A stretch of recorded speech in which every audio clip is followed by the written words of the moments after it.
I'm Eric, and I'm out here just about to cut out a pattern for a mixer for one of my other stand mixers, the paddle blade.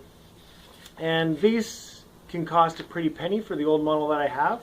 I'm going to make it out of aluminum casted, and this is a great time to use foam patterns. You know, green sand casting is great. You can reuse the pattern time and again, but if you're looking to just get one or two, this is an easy, Lost Foam is an easy way to do that. And it's great to have a cheap hot wire cutter to do it. In fact, it's better to have that than it is to have something like a scroll saw. Scroll saw, and here I cut out the edges with the scroll saw just to rip out the side. You get a fairly rough edge with it. Using a hot wire cutter, not only is this able to be put together for next to nothing, but it really does make a very nice cut.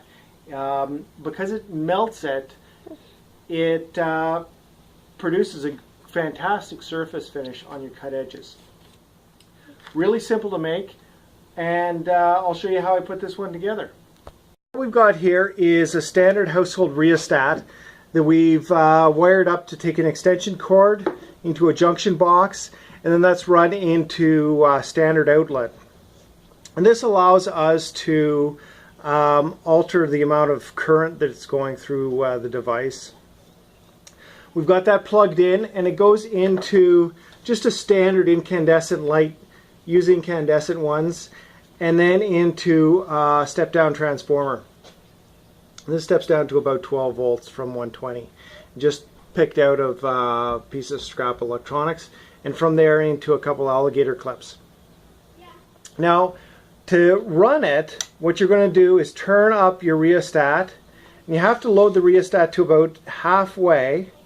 And then the nice thing about the light is it allows you to tell, see that? When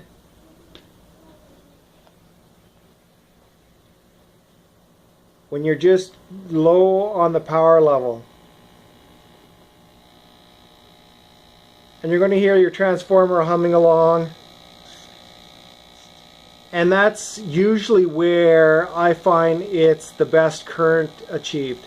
Now what you're going to find with these, quite often you're going to find that you've got too much electrical power, the wire heats up a little bit too much, and you need more resistance in the circuit. What I'm using here for wire is actually what I found to be the best option, and that's just standard MIG welding wire, not the stuff that's flux cord, just the regular stuff. It's cheap, it's durable, and it's got some great resistance that allows you, by just moving your alligator clamp up and down, to vary your power. So while this is actually down here, this is a section that you're going to cut on. You'll see it's looped up and runs for about another 8-9 inches, or I guess that's about 6 inches of additional line, that then I can use that to vary the resistance. So I've got one connection up here, I've got another connection down below, and if you look down here, what you can see is there's a spring holder and a couple springs, or one spring, alligator clamp, that has a tension. As it gets warmer, it expands, and so that maintains a firm tension on it. Now the rest of the unit is just made from scrap wood and scrap sheet goods. Very simple. Even the rheostat came from the junk drawer. So very easy to pull together, very cheap, and yet extremely effective. So I'll get on with cutting the pattern out, and then after investing it, we'll cast it up this weekend.